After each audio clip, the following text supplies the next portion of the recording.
Jubli Perak itu selama 50 tahun. Okey. Dari segi lokasi UKM ini, UKM sebenarnya terletak antara yang paling hampir dengan bandara ataupun bandar udara ataupun dikenali juga sebagai lapangan terbang di Malaysia atau airport. Di mana 30 minit daripada bandara Kuala Lumpur International Airport itu adalah UKM dan 30 minit lagi ke depan adalah Bandaraya Kuala Lumpur. Jadi UKM ini adalah terletak di tengah-tengah. Kalau tiba di airport atau lapangan terbang, kalau mahu ke Kuala Lumpur akan melewati UKM di tengah-tengah. Dan UKM lebih hampir kepada pusat pemerintahan pemerintah Malaysia iaitu Putrajaya. Di mana Prime Minister Office ataupun pejabat Perdana Menteri terletak di Putrajaya dan hampir dengan UKM itu sendiri. Jadi selain daripada UKM, kita juga ada kampus lain selain daripada kampus induk di Bangi, iaitu kita ada kampus Hospital UKM ataupun dikenali sebagai Hospital Chancellor Tunku Mukhlis di Ceras. Dan kita ada juga fakulti iaitu Fakulti Sains Kesihatan yang kita bergabung pada hari ini, Fakulti Pergigian dan Fakulti Farmasi di Kuala Lumpur. Jadi kita ada 3 tempat utama yang berada di dalam Lembah Kelang, yang masih lagi di dalam Selangor untuk kampus UKM secara keseluruhan. Okey, ini saya akan terangkan tentang kampus di UKM Bangi.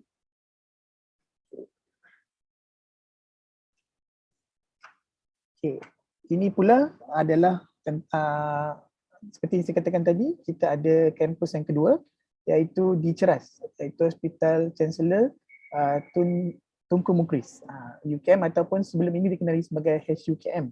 Jadi di sini terletaknya Fakulti Perubatan di kampus HTCM.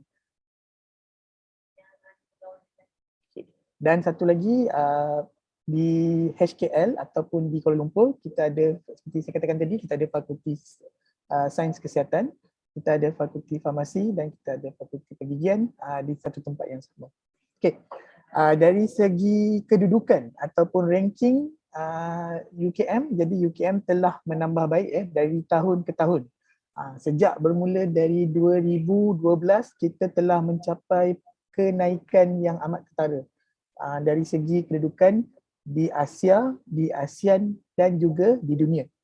Kalau di peringkat dunia, kita baru sahaja dinobatkan sebagai 129 yang terbaik di dunia berdasarkan QS World Ranking.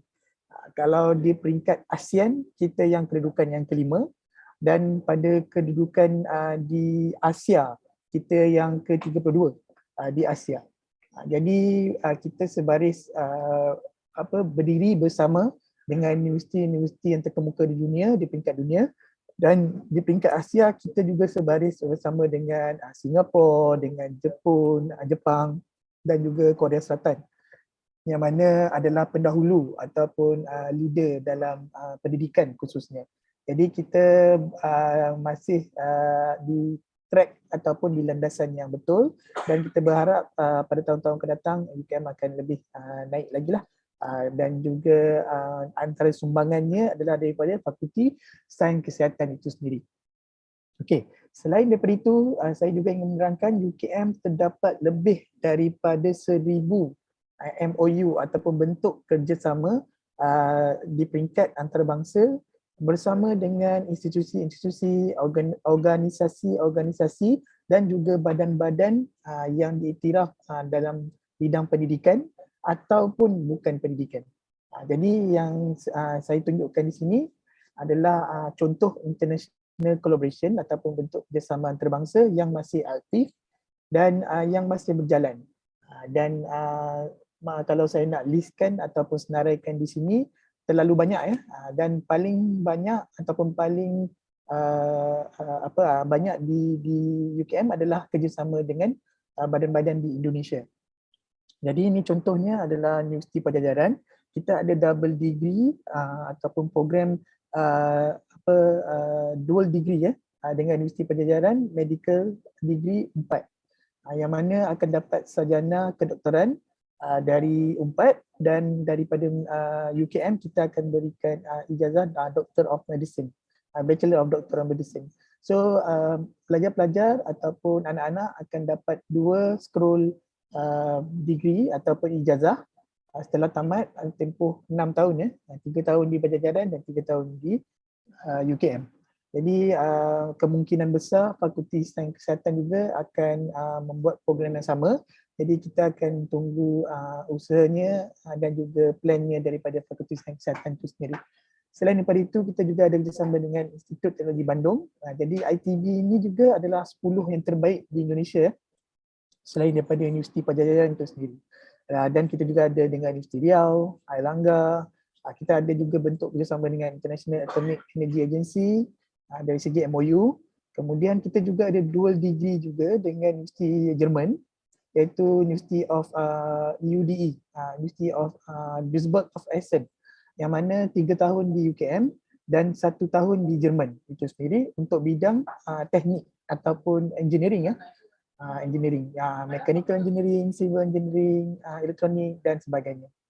Dan selain daripada itu juga kita ada juga dengan Asia, iaitu Universiti atau Kushoku untuk short course dan juga summer program, Sun Moon University, dan juga kita pernah banyak mengendalikan high official ataupun pegawai-pegawai ataupun kepala-kepala pejabat ya, daripada Bangladesh, daripada Iraq, Majlis Agama Islam Singapura dan juga banyak lagi.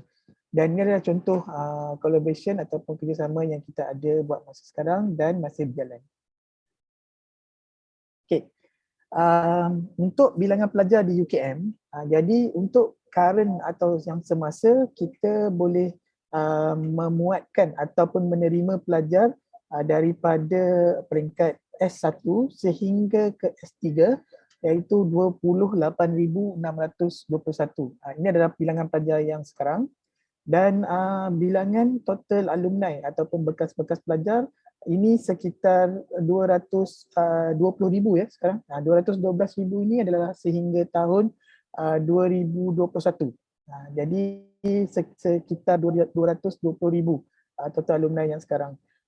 Dan juga untuk pelajar S1 kita boleh menerima atau memuatkan sehingga 17,000 orang, iaitu 17,012. Kita ada pelajar S2 dan S3 seramai 11,609 orang, dan pelajar antarabangsa kita sekarang telah mencecah 3,000 ya. Telah mencecah 3,000 pelajar, dan pelajar dari Indonesia kita ada lebih kurang 373 orang. 373 orang itu adalah satu jumlah yang banyak daripada Indonesia, dan menunjukkan yang UKM menjadi pilihan daripada pelajar Indonesia itu sendiri. Jadi untuk pelajar-pelajar dari ibu-ibu atau bapa-bapa ataupun daripada pesantren-pesantren yang ingin belajar di UKM, tidak ada masalah kerana ada abang-abang, kakek-kakek ataupun senior-senior yang bisa membantu. Dan kita juga ada pelajar Persatuan Pelajar Indonesia UKM yang akan membantu dari segi informasi tentang beasiswa, tentang penginapan, tentang di mana tempat untuk mencari peralatan-peralatan atau barang-barang, dan juga pengalaman mereka belajar di sini. Okey. Dari segi tenaga pengajar ataupun dosen-dosen yang terdapat di UKM itu sendiri, kita boleh lihat di sini, iaitu jumlah tenaga pengajar ya, itu bidang akademik sahaja kita ada sekitar 2,024 orang, yang mana 267 orang adalah bilangan profesor yang berpangkat profesor, dan 491 orang berpangkat profesor madya ataupun associate profesor. Dosen-dosen yang terdiri daripada lepasan-lepasan S3 majoritinya adalah seramai 1,218 orang, dan baki 3% atau 3% lagi adalah 48 research fellow, yang mana UKM ini adalah 5 universiti yang diberi penerapan RU ataupun research university oleh pemerintah Malaysia. Jadi kita mempunyai research fellow ataupun fellow penelitian antara yang terbaik di Malaysia, dan kita perlu kekalkan untuk menepati RU University itu sendiri ataupun pengiktirafan yang diberikan oleh pemerintah Malaysia untuk title ataupun RU University itu sendiri.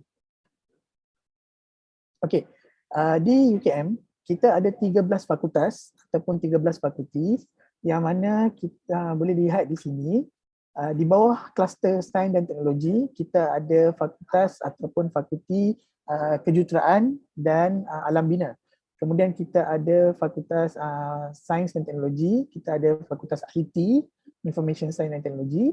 Di bawah kluster health science ataupun sains kesihatan, kita ada fakulti kedoktoran ataupun perubatan, kita ada fakulti farmasi, kita ada fakulti pergigian dan kita ada fakulti sains kesihatan. Okey, di bawah kluster art and social science atau sains sosial dan kemanusiaan, kita ada fakulti sains sosial dan kemanusiaan, kita ada fakulti pendidikan, fakulti pengajian Islam dan fakulti undang-undang. Selain daripada itu, di bawah kluster business and management atau ekonomi dan pengurusan, kita ada satu fakulti iaitu ekonomi dan pengurusan dan satu pusat iaitu dipanggil Graduate School of Business. Pusat ini telah ditubuhkan kerana kita telah melahirkan ramai cendekiawan-cendekiawan dalam bidang bisnes dan dia menguruskan programnya sendiri iaitu niche program, MBA, DBA dan sebagainya. Okey, selain daripada fakultas ataupun fakulti yang 13 tadi, okey, yang membezakan dengan institut adalah kerana fakultas atau fakulti menawarkan program daripada S1 sehingga S3. Tetapi untuk institut ini 12 institut, sekarang kita ada 13 institut yang terbaru, baru diperkenalkan, iaitu satu lagi adalah Institut Minda. Jadi kita ada 13 institut yang menawarkan khas untuk pelajar S2 dan S3. Iaitu kita ada di bawah kluster sains dan teknologi iaitu Fuel Cell, Institute of Microengineering, Climate Change, Solar Energy, Environment dan Visual Informatik. Di bawah kluster Health Science atau sains kesihatan, kita ada Institute of System Biology dan Institute of Medical Molecular Biology. Kemudian di bawah kluster Social Science atau sains sosial, kita ada Institute Ethnic Studies, kajian etnik, kita ada Institute Malay World and Civilization, peradaban dan tamadun Melayu. Kemudian kita ada Institute of Malaysian and International Studies, ini kajian antarabangsa, dan juga pengajian Islam atau tamadun Islam. Ya. Okey, selain daripada university ranking, UKM juga telah mencapai kejayaan terbesar di mana kita pada tahun 2018 sehingga tahun 2022, dalam tempoh 4 tahun ini kita telah tersenarai untuk 9 jurusan 9 jurusan terbaik dalam 100 jurusan terbaik dunia. Jadi 9 jurusan telah terpilih daripada UKM itu sendiri, iaitu dalam bidang architecture, chemical engineering, electrical, mechanical, pendidikan, English and Literature, Linguistik, Social Policy and Administration dan Teologi Divinity and Religious Studies, iaitu di bawah pengajian Islam, Fakulti Pengajian Islam. Okey, untuk seterusnya saya akan menerangkan tentang facilities atau infrastruktur, apakah kemudahan-kemudahan yang terdapat di UKM. Jadi di sini kita boleh lihat kita ada gymnasium untuk kegunaan pelajar-pelajar. Kita ada kafe untuk yang terjangkau kos untuk di kafe kita terjangkau, di mana dengan 20 ribuan rupiah anda boleh dapat satu set makanan, contohnya nasi, ayam, sayur dan juga beserta dengan air dan minuman. Dan juga 20,000 itu boleh sehingga 2 atau 3 kali makan. Jadi di UKM ini adalah terjangkau terjangkau dan tidak membebankan. Kemudian kita ada Student Service Center. Okay, Student Service Center yang mana kita ada Persatuan Pelajar Indonesia di sini dan juga ATM, bank dan sebagainya. Selain daripada itu kita ada Academic Heritage Museum juga. Okay, di dalam UKM juga kita ada golf club dan juga tenis playground serta futsal court. Okey, untuk golf club ini sahaja yang pelajar-pelajar harus bayar. Tetapi untuk program yang lain tadi, kemudian lain itu adalah gratis dan percuma ya. Maksudnya percuma itu dalam bahasa Malaysia, tetapi dalam bahasa Melayu, dalam bahasa Indonesia itu gratis ataupun free of charge. Selain daripada golf club. Golf club harus ada bayarannya.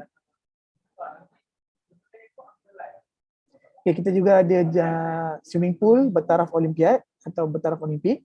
Kemudian kita ada UKM Stadium dan juga UKM Garden Lab untuk nongkrong ataupun untuk berhibur liburan. Kita juga ada jungle trekking, UKM Reserve Jungle di dalam kampus Bangi. Kemudian kita ada UKM Cricket Oval dan Fern Garden yang menampilkan 200 spesies tanaman herba di sekitar Asia Tenggara. Kita ada kurang lebih 24 bas ya atau bus untuk dari pelajar-pelajar daripada college untuk ke tempat belajar ataupun ke kelas. Kemudian kita ada career center yang akan guide untuk pelajar-pelajar magang ataupun untuk internship dan sebagainya. Dan kemudian kita ada bookstore dan juga library dengan 5 lantai perpustakaannya.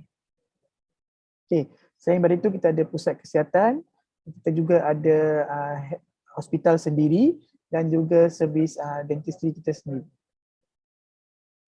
Okey, untuk accommodation kita ada untuk penginapan kita boleh memuatkan 11,670 di kampus Bangi.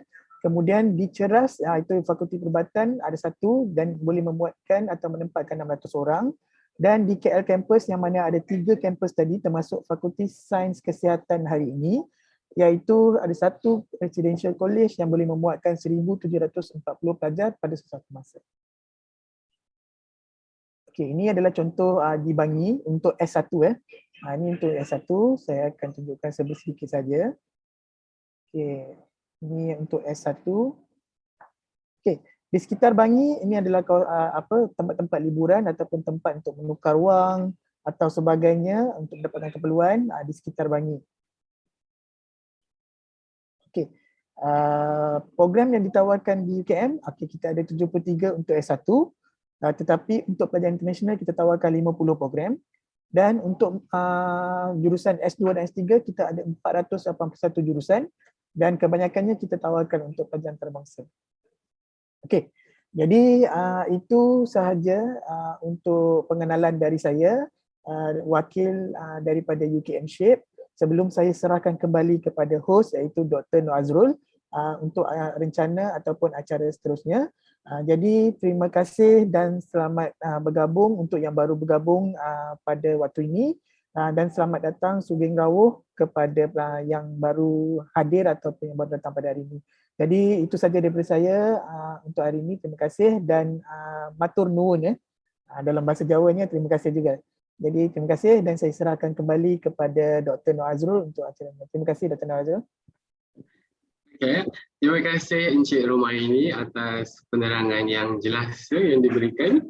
Semoga ianya memberi manfaat pada hadirin sekalian. Jika ada soalan yang ingin diajukan, pertanyaan yang ingin diajukan, boleh ditulis di ruang chat.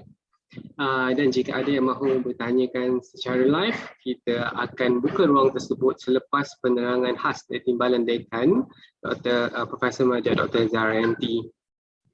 Seterusnya, tanpa membuang masa lagi, kita jemput Profesor Madya Dr. Zahrayanti Abdul Hamid, Timbalan Dekan Fakulti Sains Kesihatan untuk mengintroduksi berkaitan kursus-kursus yang ditawarkan di Fakulti Sains Kesihatan. Untuk yang ada soalan berkaitan dengan kursus spesifik di Fakulti Sains Kesihatan, bolehlah terus bertanya soalan di ruang chat chat Zoom. Okey. Okey, silakan Dr. Zahrayanti. Okey, Assalamualaikum. Selamat petang ya. Selamat petang di Malaysia dan juga selamat petang di Indonesia. Saya Dr. Zahrayanti selaku Timbalan Dekan lah ya bagi sarjana S1. So saya ada slide juga untuk dikongsikan. Saya cuba kongsi dahulu ya jika tidak ada masalah. Okey, sebentar.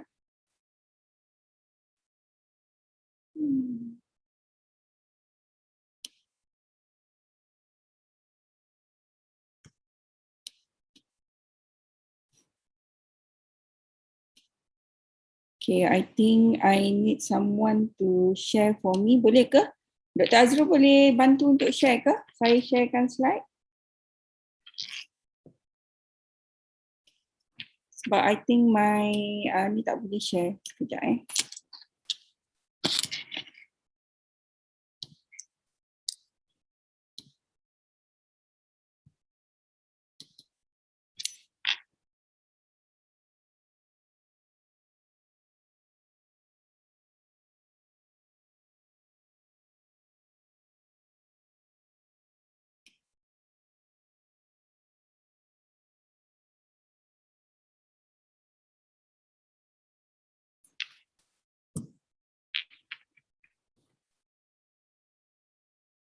Boleh nampak ke slide?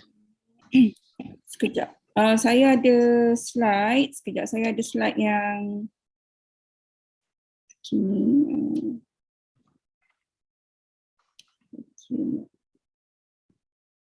Sekejap ya, cuba loading.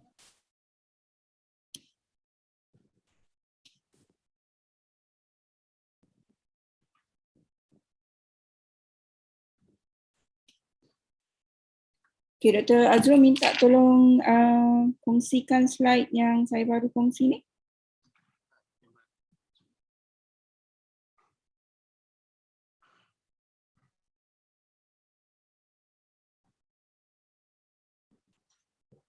Okay.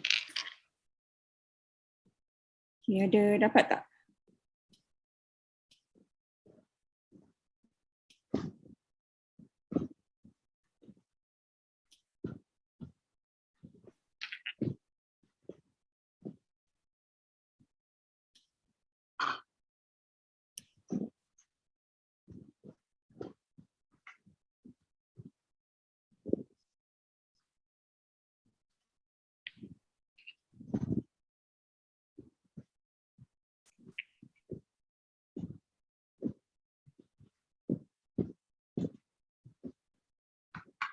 Okay, mohon maaf ya di pihak sana.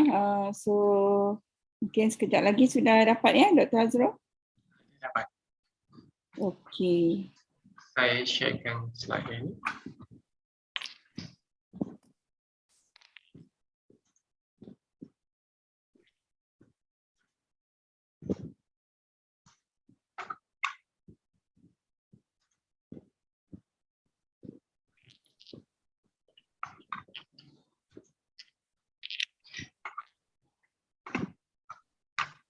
Okey, boleh. Saya boleh mulakan . Okey, selamat petanglah sekali lagi kepada rektor-rektor, dosen-dosen ya, adik-adik ataupun anak-anak di pesantren yang berada di sana ya, dan juga kepada semua rakan-rakan di Universiti Kebangsaan Malaysia yang hadir pada petang ini, kepada daripada pihak program ya, kita ada daripada program S1 hari ini, ketua-ketua program dan juga wakil-wakil program, dan seperti yang di awal perkenalan tadi, kita ada kata-kata aduan juga daripada dekan yang tersayang, dekan fakulti iaitu Prof. Suzana Saha. So hari ini saya akan bentangkan secara ringkas ya tentang fakulti, sebab nanti kita akan ada sesi interaksi ya, kita akan buka untuk sebarang pertanyaan, apa-apa jua bentuk pertanyaan daripada anak-anak di sana ya berkenaan dengan Fakulti Sains Kesihatan. So untuk introduksi program ya, secara pengenalan, okey, boleh ke seterusnya. Alright, dari segi introduksi fakulti ya, so Fakulti Sains Kesihatan ini sebenarnya tertubuh ya pada 1 September 1992. So kalau nak diikutkan ya, tahun ini ya Fakulti Sains Kesihatan menyambut 30 tahun sambutan penubuhan fakulti. So dalam tempoh 30 tahun tu ya, sebenarnya Fakulti Sains Kesihatan ni dia merupakan fakulti yang paling terawal ya dan juga terkehadapan dalam menawarkan program pengajian bidang kesihatan ya. Sebab kenapa saya kata kita ni macam antara mereka yang terawal ataupun yang memulakan bidang-bidang sains kesihatan ya.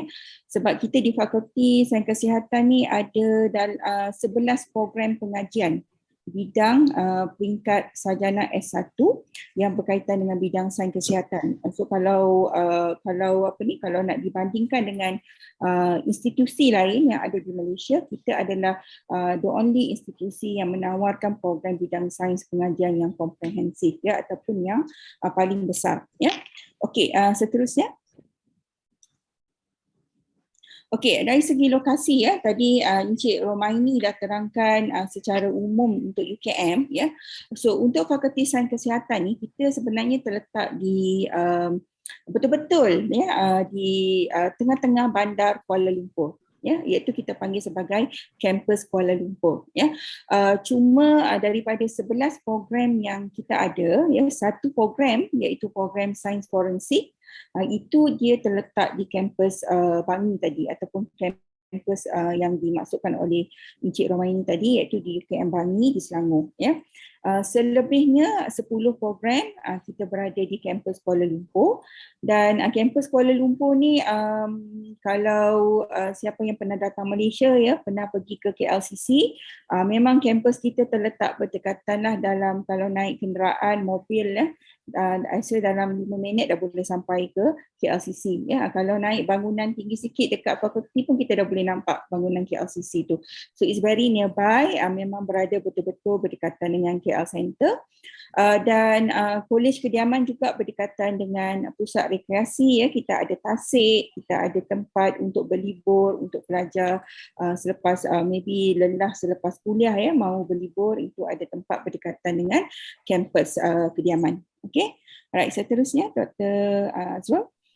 Okey, selain daripada kampus yang saya maklumkan tadi ya, betul terletak berdekatan dengan Kuala Lumpur, kita juga ada hospital ya, yang mana kita menghantar pelajar untuk melakukan latihan ya berkaitan dengan makmal, latihan berkaitan dengan klinikal ya, iaitu dua hospital yang berada di Ceras. So jaraknya tak jauh, lebih kurang dalam 20 km. Okey, dan selalunya untuk pelajar bergerak ke hospital itu kita ada sediakan kenderaan ataupun bas untuk mereka bergerak ke hospital ya. Okey, seterusnya.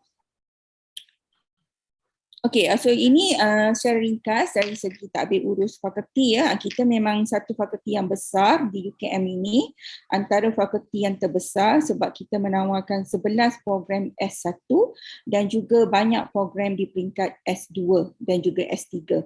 Jadi kita kalau nak dilihat dari segi dari segi bilangan fakulti yang ada di UKM, Fakulti Sains Kesihatan adalah antara fakulti yang terbesar juga ya. So tadi dari segi, jadi sebab itu kita punya tim ataupun keluarga yang menguruskan fakulti ini agak besar ya, terdiri daripada dekan, timbalan dekan, kita ada penolong dekan ya, kita ada pengurusi pusat yang lebih kepada hal-hal berkaitan dengan penyelidikan ya, dan juga pihak tadbir urus yang menguruskan perjalanan fakulti. Okey, seterusnya.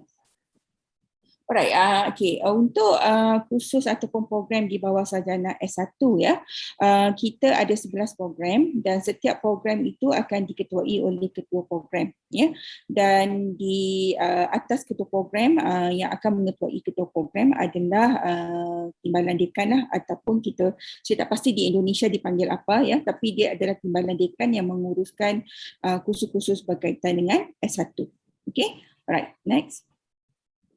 Okay, so dari segi program yang ditawarkan, ya, saya pasti Dr. Azrul, saudari Diska ya, telah berkongsi dengan anak-anak semua berkenaan dengan program-program yang ada ditawarkan, dan kita pun juga sebenarnya telah meminta ya untuk melakukan pra-pendaftaran ya, supaya kita dapat tahu apa program yang diminati oleh anak-anak untuk menyambung pengajian di fakulti ataupun di FSK ini ya. So secara ringkas kita ada 11 program, dan program-program ini adalah program sains bioperubatan ya, yang lebih kepada ilmu berkaitan dengan cara untuk mengenal pasti penyakit ya, dengan menggunakan pendekatan makmal ya, and then itu khusus audiologi yang menjurus kepada pendengaran, sains pertuturan ya, dietetik, sains pemakanan, kesihatan persekitaran dan pekerjaan, sarjana muda pengimejan diagnostik dan radioterapi, sains forensik, fisioterapi, terapi cara kerja dan juga optometri ya. Tak mengapa, nanti kita akan ada sesi bersama dengan program masing-masing ya. So jadi semua akan ada berpeluang untuk bertanya apa-apa persoalan berkaitan dengan program. Okey. Alright, seterusnya. Okey, dari segi syarat kemasukan ya, saya terangkan di sini syarat kemasukan umum ya. Untuk syarat kemasukan umum, pelajar perlu melengkapkan 12 tahun persekolahan rendah dan menengah ya dengan kelayakan minimum di peringkat SMA iaitu mencapai 70%. Okey, dan untuk kelayakan bahasa Inggeris pula ya, bahasa Inggeris ni penting sebab ini memang syarat kemasukan ya, dan untuk Fakulti Sains Kesihatan kita memerlukan syarat kemasukan minimum ya, IELTS 5.5 ataupun bagi MUET ni adalah ujian bahasa Inggeris yang boleh diambil di Malaysia ya. Sebab ada juga kes yang mana pelajar dia memohon syarat kelayakan akademik, melepasi syarat kelayakan akademik tetapi pelajar tidak ada sijil kompetensi bahasa Inggeris ya, tak ada lagi IELTS, tak ada TOEFL ya. Jadi kita boleh tawarkan kepada pelajar untuk apa ni sebagai tawaran bersyarat lah, maksudnya pelajar tu dia dah menerima tawaran dan dia perlu melengkapkan ujian bahasa Inggeris, sama ada ujian bahasa Inggeris tu mahu diambil di Indonesia ataupun ujian bahasa Inggeris itu boleh diambil di Malaysia. Ya, so itu adalah kaedah yang kita boleh tawarkan lah.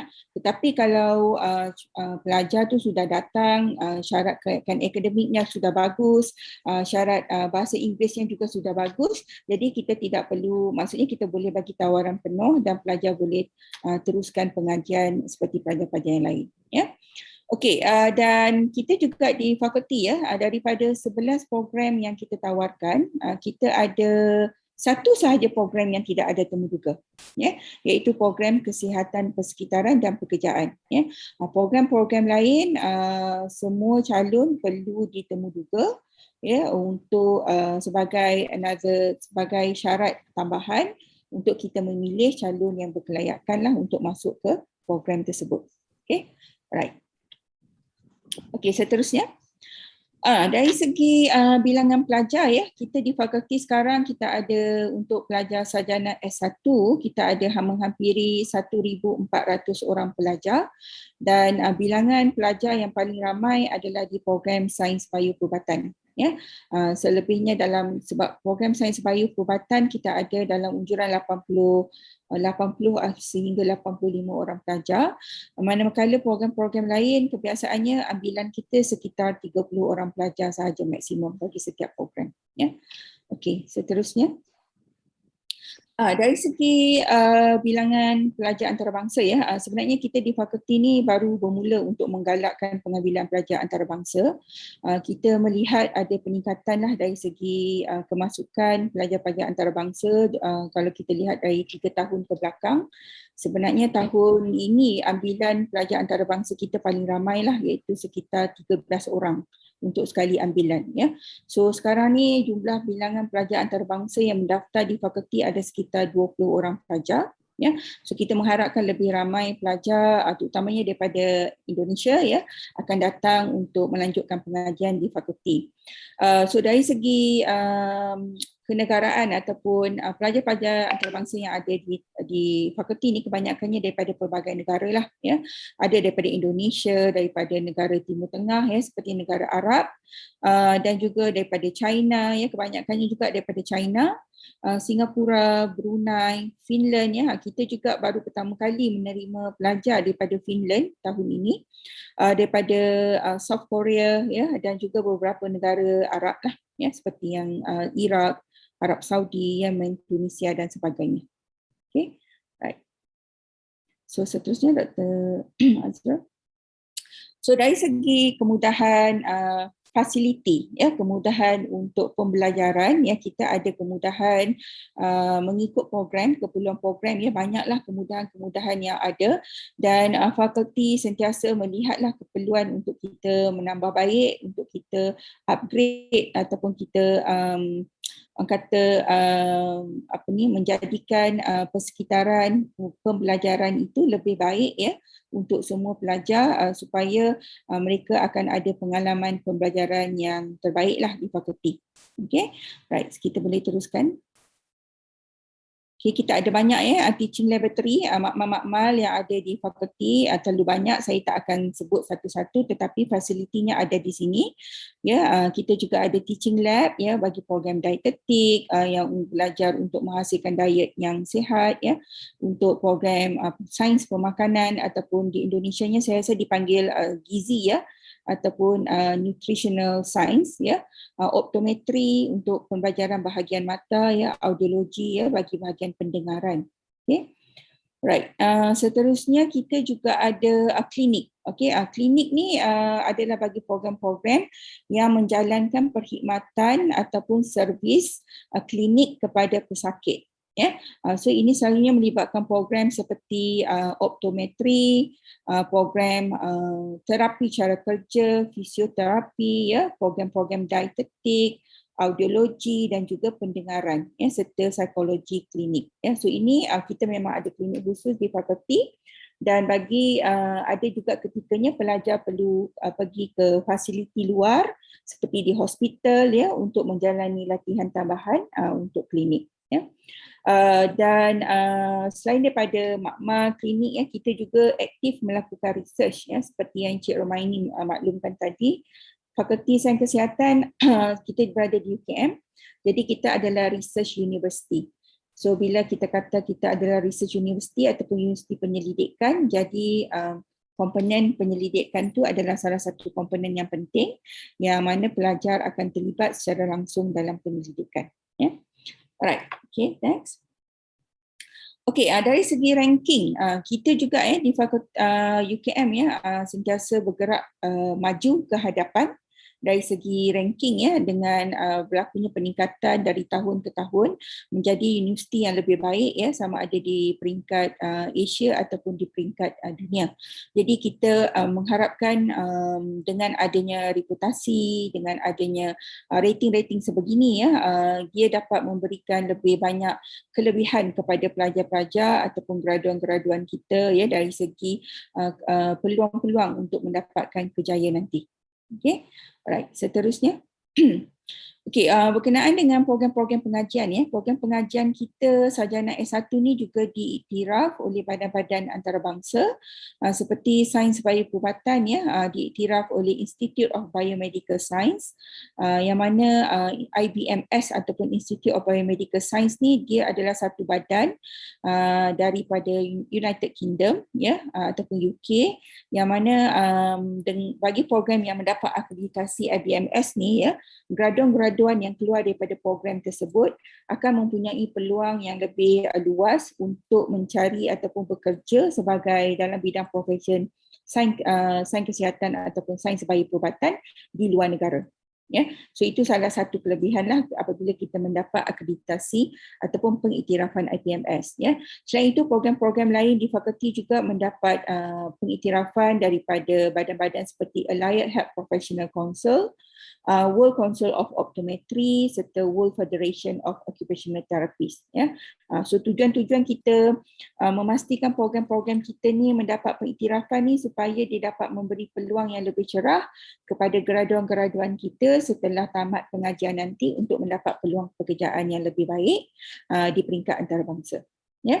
Okey, seterusnya.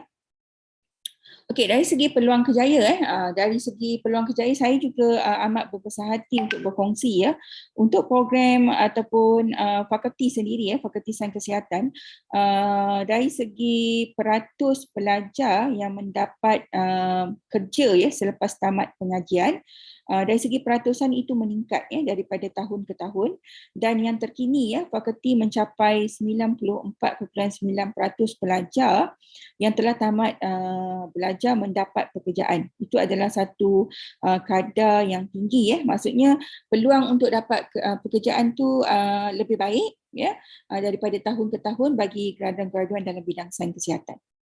Okay, next.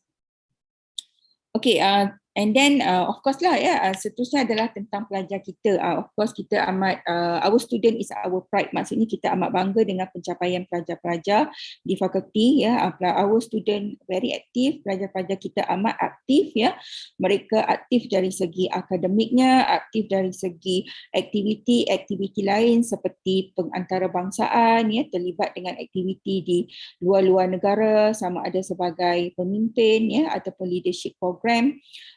Juga terselah ya dalam bidang research, inovasi ya, menghasilkan penciptaan yang berkaitan dengan bidang sains kesihatan dan juga aktif dalam bidang kesukanan ya. Jadi kita menggalakkanlah pelajar-pelajar yang berada di Fakulti Sains Kesihatan ni bukan sahaja terbaik ataupun cemerlang dari segi akademiknya, dari segi pembelajarannya, tetapi juga aktif dari sudut-sudut lain yang boleh membina jati diri mereka sebagai seorang graduan kelak. Ya. Okey, seterusnya. Okey, dan saya juga nak terangkan sentuh sedikit lah ya, sebab kita adalah Universiti RU, Research University, jadi komponen penyelidikan tu adalah satu komponen yang penting ya selain daripada akademik. So di fakulti ni kita ada 5 pusat kajian ya, yang mana aktif melakukan kajian dalam pelbagai bidang ya, iaitu kalau kita lihat di sini kita ada pusat Koktis yang lebih kepada bidang-bidang berkenaan dengan penyiasatan penyakit ya, and then pusat core iaitu kajian berkaitan dengan toksikologi ataupun bahan-bahan berhubung dengan racun ya, racun yang dapat memberi kesan buruk kepada kesihatan badan manusia ataupun kepada alam sekitar. And then H-Care adalah satu pusat yang menjurus kepada kajian berkaitan dengan penuaan ya, berkaitan dengan kesejahteraan hidup. Ya, dan kita ada iCare Rehab. iCare Rehab adalah satu pusat kajian yang menjurus kepada pemulihan ya, pemulihan pesakit-pesakit selepas mereka mengalami injury ataupun daripada penyakit-penyakit tertentu ya, bagaimana kita nak pulihkan mereka supaya mereka dapat menjalani kehidupan yang lebih baik ya. Dan akhir sekali adalah daripada pusat REACH. Okey, REACH ni memang salah satu pusat yang melakukan kajian yang aktif dalam bidang obesity ataupun kegemukan ya, ataupun mungkin di Indonesia saya tak pasti ya dipanggil apa ya, Montel ke ataupun tak pasti apa dipanggilnya, tapi ada obesity ataupun kegemukan ya, dan ini telah antara pusat kajian yang mendapat banyak dana-dana antarabangsa ya untuk menjalankan kajian ya. Alright, seterusnya.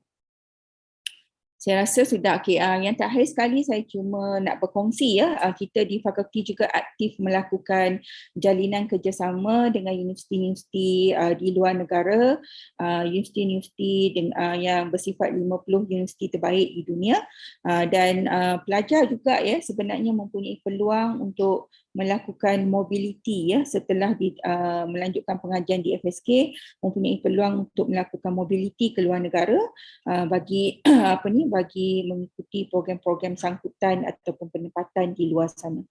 Right? Okay, next. Okey, saya rasa itu sahaja penerangan ringkas ya untuk fakulti, dan saya berharaplah ya kita ada rezeki kita dapat ketemu di fakulti sebagai seorang pelajar di Fakulti Sains Kesihatan. Okey, itu sahaja daripada saya, dan sekiranya ada sebarang Q&A saya serahkan kepada Dr. Azrul selaku moderator. Okey, terima kasih Dr. Azrul.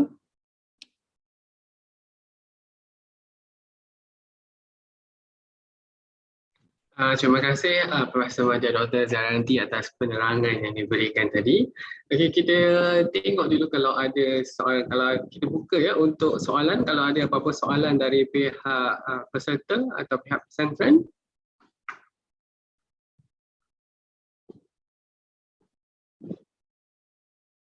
Kita tengok dulu.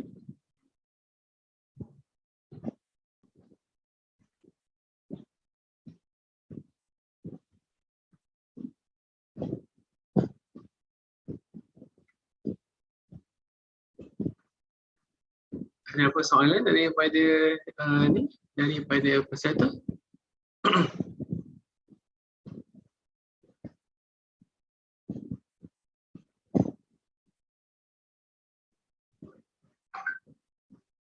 Okey. Kalau Mohon mungkin saya join, ada soalan. silakan. Ini ada soalan dari terkait dengan scholarship ataupun beasiswa. Apakah ada beasiswa yang ditawarkan daripada UKM atau siapapun yang nak meneruskan studinya ke UKM, terutama daripada Fakulti Kesihatan. Ada soalan juga yang kedua terkait kemampuan bahasa Inggris. Bagaimana kalau kemampuan bahasa Inggris mereka dirasa kurang, yang nak mendaftar tuh how dia nak adaptasikan daripada untuk nak belajar di UKM tu, macam tu. Okay, untuk soalan pertama berkaitan dengan beasiswa, Cik Rumaini ataupun Prof. Zarianti? Saya rasa berkaitan dengan beasiswa, mungkin pihak UKM SHAPE dapat bantu ke? Apa peluang beasiswa yang ada jika ada lah untuk pelajar antarabangsa? Nanti kami juga boleh bantu dari alumni untuk menjawab dalam program beasiswa, Doktor. Okey, boleh. Mungkin Cik Romaini ingin menjawab dahulu, Cik Romaini. Okey, terima kasih kepada doktor atau dan juga Prof semua.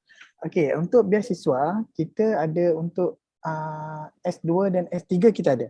Yang mana kita ada beasiswa di bawah Vice Chancellor, iaitu beasiswa Naib Chancellor UKM. Kita ada dua kategori, iaitu silver dan gold. Tetapi untuk S1 ataupun degree peringkat bachelor, kita masih belum ada lagi beasiswa yang ditawarkan di peringkat UKM lah. Dan juga di peringkat pemerintah. Kalau pemerintah, kita ada satu lagi beasiswa nama dia MIS, iaitu Malaysian International Scholarship. Yang mana boleh mohon juga. Cuma untuk S1 kita masih tidak ada lagi lah. Kalau di peringkat Indonesia, di bawah pemerintah Indonesia, kebanyakannya juga untuk S2 dan S3, iaitu di bawah LPDP dan juga di bawah BRIN dan BRIDA, iaitu Badan Riset International ataupun Badan Riset Daerah, nasional dan daerah. Cuma untuk S1 tu agak terhad lah. Tapi kalau nak refer, mungkin ada yang terbaru, kita boleh refer ataupun rujuk kepada Persatuan Pelajar Indonesia. Cuma yang terbaru yang saya tahu ada ditawarkan oleh CIMB Malaysia, iaitu untuk S1 ada, iaitu beasiswa ASEAN CIMB. Yang itu harus mohon, boleh Google beasiswa ASEAN, ASEAN CIMB, dan tahun lepas telah ditawarkan kepada 17 orang beasiswa meliputi kepada tuition fees dan juga kepada allowance bulanan. Itu adalah di bawah CIMB lah, iaitu Bank Malaysia. Kalau di peringkat Indonesia tu saya kurang pastilah. Itu saja daripada saya. Cik Maini, berkaitan dengan soalan kedua Dr. Zarianti berkaitan dengan penguasaan bahasa Inggeris yang diperlukan untuk pelajar-pelajar TS1. Okay, so kalau untuk penguasaan bahasa Inggeris, seperti yang saya maklumkan tadi memang kita salah satu syarat kemasukan ke fakulti bahasa Inggerisnya itu IELTS perlu mendapat 5.5. Tapi sekiranya pelajar tidak mencapai tahap tersebutlah, let's say kalau ambil IELTS-nya 5, jadi memang kita tidak dapat menerima pelajar, melainkan kita ada saluran lain yang kita boleh tawarkan. Maksudnya kita boleh bagi pilihan kepada pelajar untuk mengulang ujian bahasa Inggerisnya sehingga mendapat minimum 5.5, ataupun ada juga kesnya di mana contohnya saya bagi pelajar daripada China, mereka datang tidak ada khusus bahasa Inggeris, dan apabila kita jalankan temuduga, kita dapati mereka memang kurang mahir berkomunikasi dan juga kurang mahir dalam berbahasa Inggeris.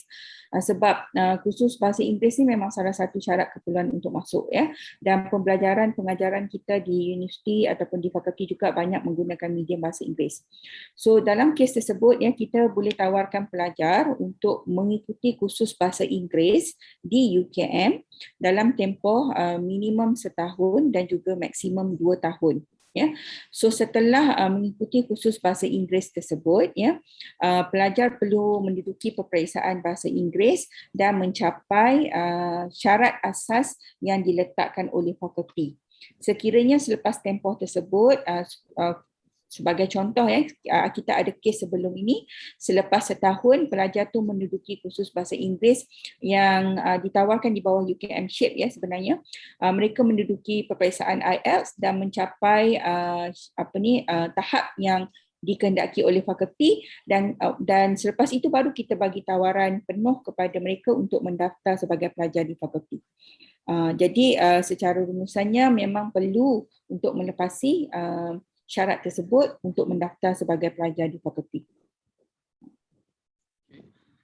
Saya harap jawapan itu jelas ya untuk para peserta berkaitan dengan beasiswa dan berkaitan dengan penguasaan bahasa Inggeris. Adakah ada soalan-soalan lain? Boleh on mic-nya dan terus bertanya. Maaf, saya nak pilih yang dalam chat tu karena dia rasa terlepas tadi. Di sini ada pertanyaan dari Feni, peserta salah satu webinar kita. Dia bertanya, apakah UKM menerima mahasiswa ahli jenjang dari lulusan D3 melanjutkan ke S1? Apakah bisa? Terima kasih. Nah, D3 di Indonesia ini ditempuh dalam masa 3 tahun. Lalu setelah itu ada pertanyaan kedua, selepas tamat belajar, adakah saya boleh bekerja di negara selain Indonesia dan Malaysia? Macam ada tak peluang jenjang karir dia itu? Okey. Ada dua soalan yang berkaitan dengan lulusan D3 dan soalan kedua, adakah boleh bekerja di Malaysia dan di Malaysia selepas bergraduasi dari Universiti Kebangsaan Malaysia. Okay, mungkin Dr. Zarianti untuk lulusan D3. Okey, saya jawab yang D3 tu dulu . D3 ni dia sama macam diploma ya. Di diploma ke saudari Sri? Betul. Diploma, okey. Kalau diploma untuk program, kebanyakan program kita di fakulti, sebab yang saya rasa yang ditanya ni untuk jurusan radio imaging . So kalau untuk program radio imaging ataupun di fakulti kita ada PDR, ya pertama kita boleh menerima calon daripada D3 yang melepasi syarat kemasukan. Yang kedua, saya rasa dia ingin tahu sekiranya dia daripada diploma dan sambung ke S1, adakah tempohnya nanti masih sama 4 tahun. Kan? Sebab program pengajian kita memang semua program pengajian di fakulti adalah 4 tahun. Okey, tapi bagi mereka yang daripada lulusan diploma, apabila mereka memohon masuk ke fakulti, kita akan memberi tawaran pengajian untuk tempoh 4 tahun. Itu yang pertama. Yang kedua, setelah pelajar mendaftar sebagai pelajar, ya, bagi mereka daripada jurusan diploma, mereka boleh memohon untuk pindah kredit. Okey, pindah kredit itu maksudnya ia adalah satu kelebihan yang ada kepada pelajar diploma. Dia boleh mohon kredit up to 30% daripada kursus yang ada di program. Okey, tapi kelulusan untuk pindah kredit itu tertakluk kepada kelulusan yang diberikan oleh program, dan program perlu menyemak sama ada kursus yang akan diambil di FSK adakah setara ataupun sama dengan kursus yang telah diambil di peringkat diploma. Sekiranya matching, sekiranya matching baru kita boleh bagi pindah kredit. Pindah kredit itu maksudnya pelajar sudah tidak perlu mendaftar lagi bagi kursus tersebut.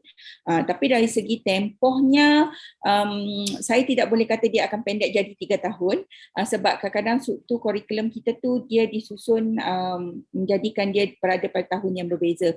Mungkin masih perlu 4 tahun, tetapi jumlah kursus yang perlu didaftarkan pada setiap semester tu lebih rendah berbanding dengan pelajar-pelajar lain, sebab dia telah mendapat pengecualian ataupun tidak perlu mendaftar. Ya. Okay, yang soalan kedua tu tentang peluang kerjaya tu, saya rasa itu bergantung kepada profession juga sebenarnya. Sebab setiap profession ada akta-akta yang berbeza. Sebagai contoh macam optometri, ia agak terhad ya syarat-syarat dia. Maksudnya kalau calon pelajar, kalau daripada graduan walaupun belajar di Malaysia tetapi warga negara luar, untuk mengamal optometri tu saya rasa dia ada syarat-syarat dia. Mungkin saya rasa ketua program boleh bantu kot menjawab bagi persoalan yang berkaitan dengan profession untuk pelajar lulusan UKM tetapi bukan warga negara Malaysia. Anyone ke nak membantu? Mungkin boleh start dengan biomedik dulu ke? Sebab saya rasa soalannya agak umum kan? Mungkin boleh bagi contoh ke? Okay, terima kasih Prof. Zaryanti. Saya harap semua dapat dengar saya. Saya Dr. Jacinta, Ketua Program Sains Bayi Perubatan. Bagi soalan, graduan Sains Bayi Perubatan boleh bekerja di mana-mana negara yang mengiktiraf akreditasi daripada IBMS, iaitu Institute for Biomedical Sciences daripada United Kingdom, UK. Jadi graduan Sains Bayi Perubatan boleh bekerja sebagai ahli sains bayi perubatan, biomedical scientist di negara-negara yang mengiktiraf akreditasi tersebut. Terima kasih.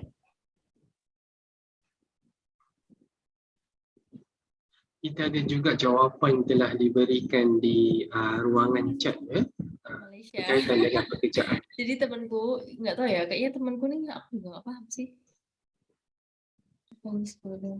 Tapi ni Malaysia. Silakan Cik Shofi, ada soalan kan?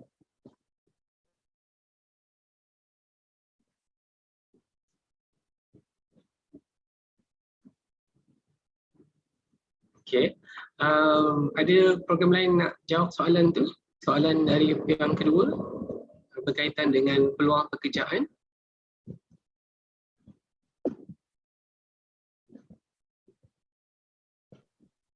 Boleh, saya rasa setiap program boleh bagi feedback lah. Jika ada mungkin, sebab saya rasa mereka juga nak tahu kan tentang peluang kerjaya sekiranya mereka melanjutkan pengajian di fakulti. Macam PDR ada halangan ke dari segi kerjaya, prospek kerjaya untuk di negara mana untuk mereka mengamalkan? Assalamualaikum, saya Dr. Rozi di sini. Ketua program untuk pengimejan diagnostik dan radioterapi ataupun PDR. Sepanjang saya cek, kami sudah maklumkan kepada Badan Profession di Malaysia, dimaklumkan mereka boleh bekerja di Malaysia, boleh mencari kerja di praktis, boleh praktis di Malaysia, di Singapura dan juga di Indonesia. Saya ada di sini Mita Emilsa, dia juga graduan PDR di sini. Beliau maklumkan juga di Indonesia juga PDR diterima masuk. Beliau telah menerima juga tawaran di Batam ya Mita. Namun sekarang saudari Mita sekarang bekerja di Changi General Hospital Singapura. Maksudnya ijazah ini diterima di Malaysia, boleh dipraktis di Malaysia, di Indonesia dan juga Singapura. Mita mau tambah apa-apa? Hai semua, aku Mita. Jadi aku salah satu lulusan UKM yang mungkin bisa dibilang pertama di PDR, diterima dari Indonesia. Jadi sepanjang aku belajar sih sebenarnya nggak ada kendala, cuman kurikulum kita tuh emang beda. Kalau untuk mencari kerja, untuk aku personally nggak susah karena kita bisa kerja di mana aja. Termasuk di Singapura kita bisa kerja, nggak usah ikut ujian apa-apa lagi. Emang kalau kita mau balik ke Indonesia itu harus penyetaraan, tapi penyetaraannya itu nggak bakal ribet gitu. Semuanya tuh bakal senang, mudah lah gitu.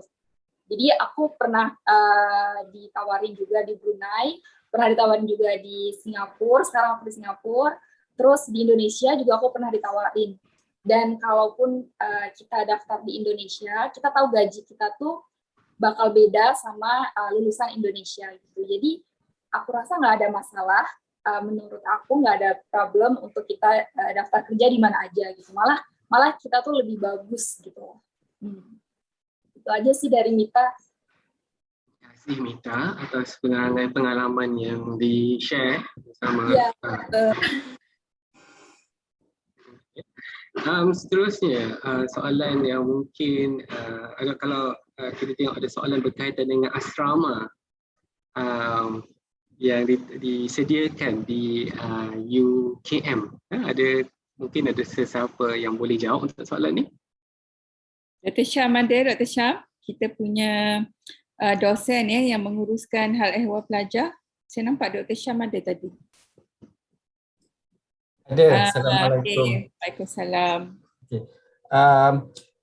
Selalunya semua pelajar tahun 1, tak kira sama ada pelajar Malaysia ataupun pelajar antarabangsa, akan diberi penginapan di kolej-kolej kediaman lah.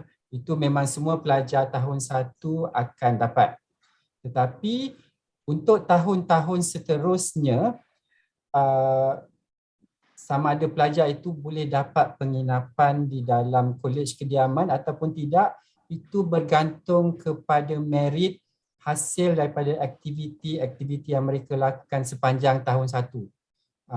Dan mereka akan lakukan aktiviti, mereka akan diberi mata ataupun point ataupun merit, dan pada akhir sesi tersebut merit akan disusun, mana merit yang tinggi akan dapat tinggal di kolej kediaman lah, mana yang sehingga mencukupi kota untuk penginapan di mana-mana kolej kediaman lah. Kemudian yang selain itu, mana yang rendah, mereka terpaksa cari alternatif lain lah.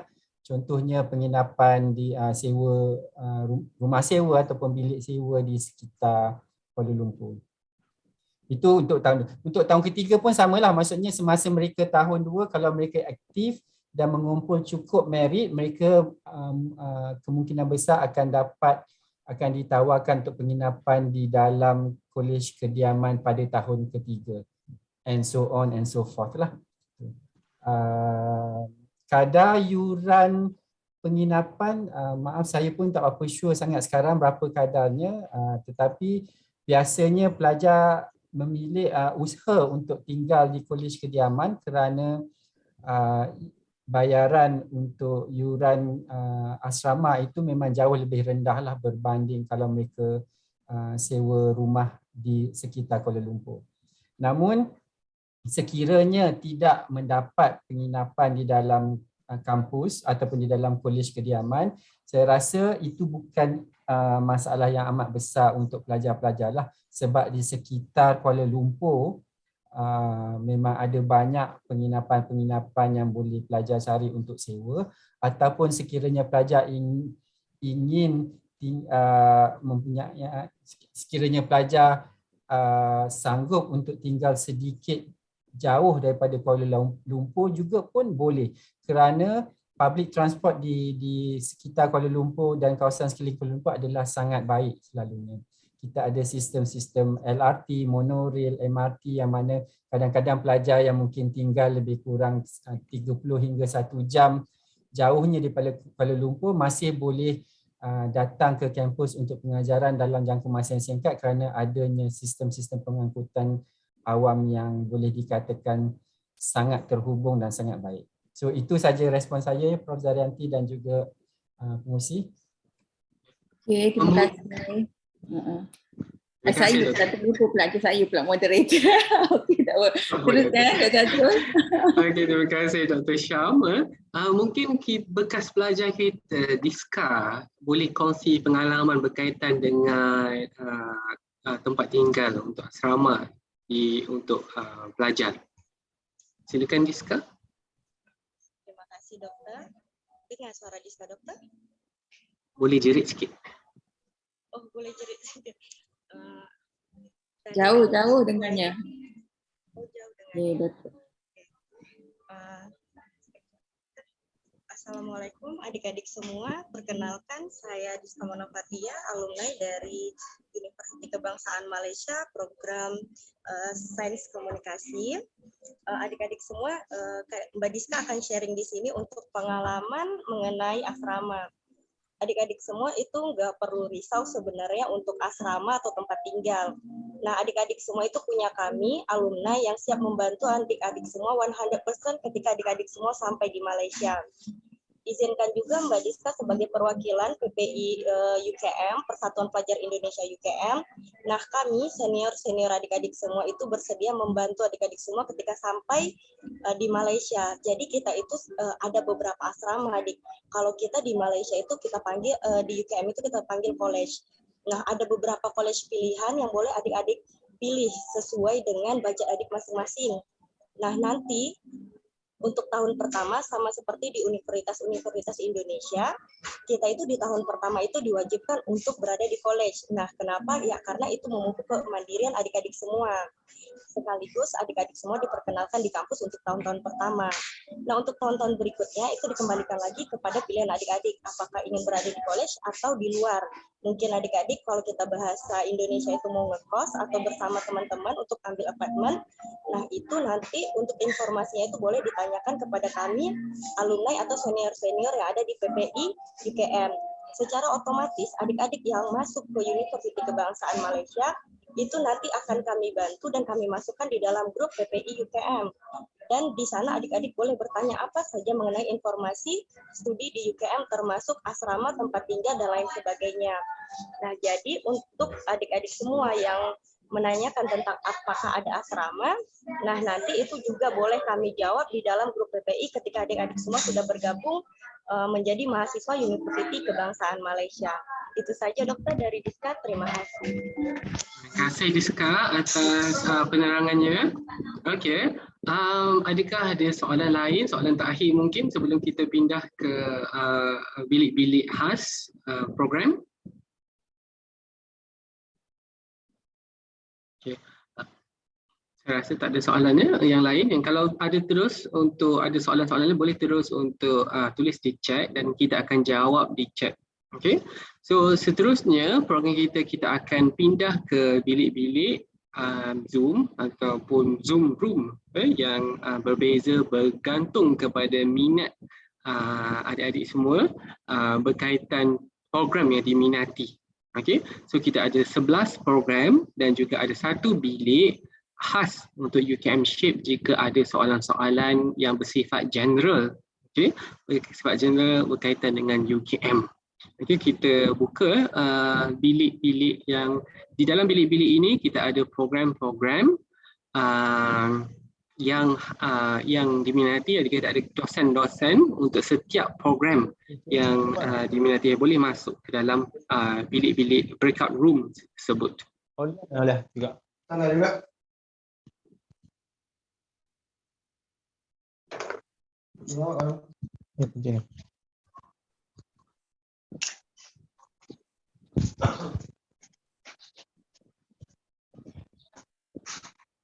So kalau kita tengok di ruang tu, kita ada bawah tu kita ada breakout room dan boleh join, klik join untuk join breakout room. Di dalam breakout room ni kita ada dosen-dosen, alumni program ataupun pelajar-pelajar daripada Indonesia yang menyertai program kita pada hari ini, dan jika ada soalan-soalan untuk mereka boleh ditanya secara direct di dalam bilik-bilik tersebut.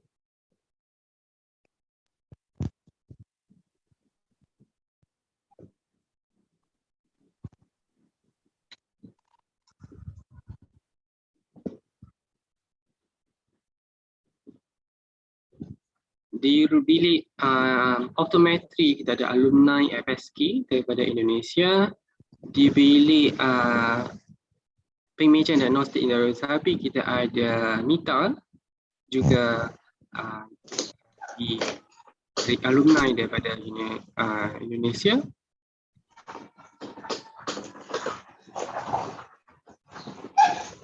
Di bilik kesihatan persekitaran dan pekerjaan kita ada dua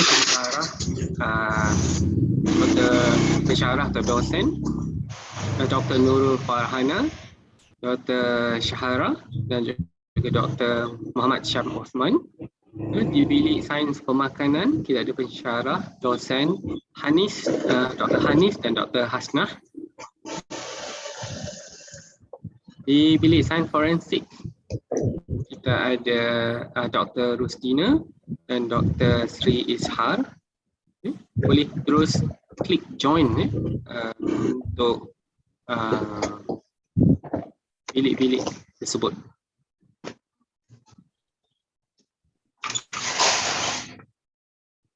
Pendaftaran masih dibuka sekarang ya.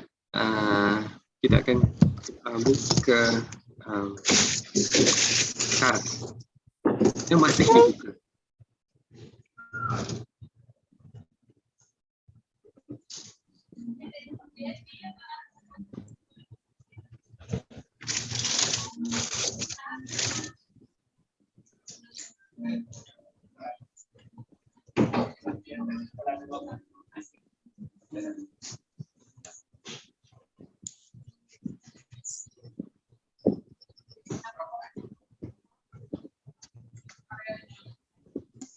Cik Fairuz Hamid berada di alumni FSK, berada di bilik optometri jika berminat untuk program optometri.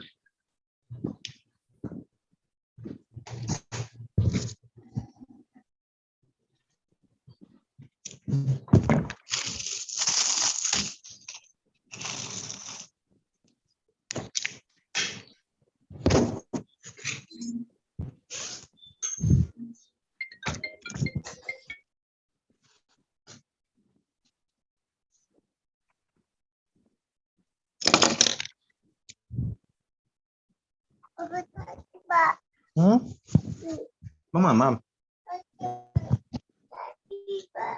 Sakit. Bawa mama nasi. Bawa bang hebat. Bawa mama sendiri. Bang sok sendiri. Bang. Bang antar.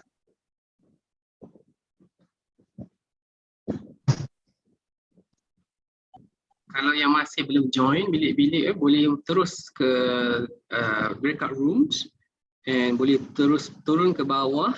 Ada bilik-bilik yang dinamakan dengan program-program yang ditawar, khusus-khusus yang ditawarkan.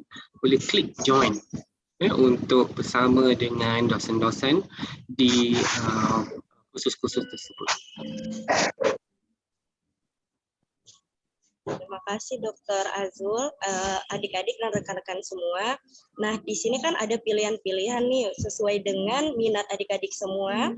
Jadi itu ada room yang dibahagikan sesuai dengan program-program yang ada di Fakulti Sains Kesehatan.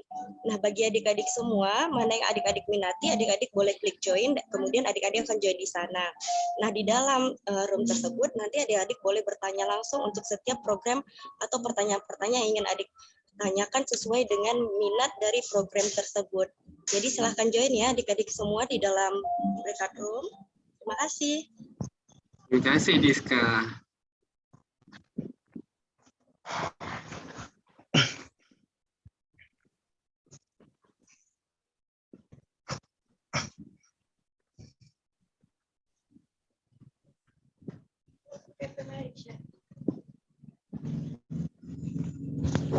Shape apa? Game shape.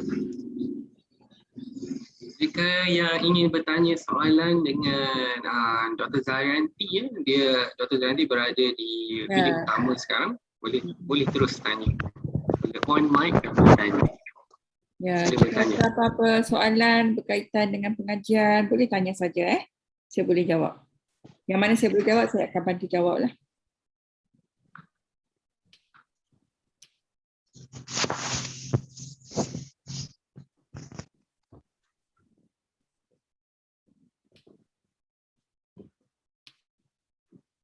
Adik SMA Islam plus NWTK tuh angkat tangan. Dia nak, boleh unmute. Boleh terus unmute. Ya, boleh. Adik SMA Islam plus NWTK mau tanya apa boleh di unmute dulu. Masih mute tuh, nggak kedengeran. Boleh di ini mute Zoom-nya. Zoom-nya adik masih mute, bisa di unmute dulu. Enggak. Assalamualaikum. Assalamualaikum. Waalaikumsalam. Berapa biayanya di UKM? Mungkin Dr. Zarianti ataupun pihak UKM Shape boleh jawab soalan ni biaya. di UKM. Biaya itu maksudnya yuran pengajian ya? Ya, betul. Biaya Hah? biaya ya Betul? Oh. Betul. Okey. Kalau tentang yuran pengajiannya, kalau pelajar antarabangsa di sekitar RM70,000 duit Malaysia. Itu kalau ditukar duit Indonesia berapa ya? Sekejap saya tengok. Cepat. Wah. Dari Zahwa, yalah, makasih. Makasih ya bilang. Bilang bang. Makasih bilang. Terima kasih bilang. Terima kasih ya.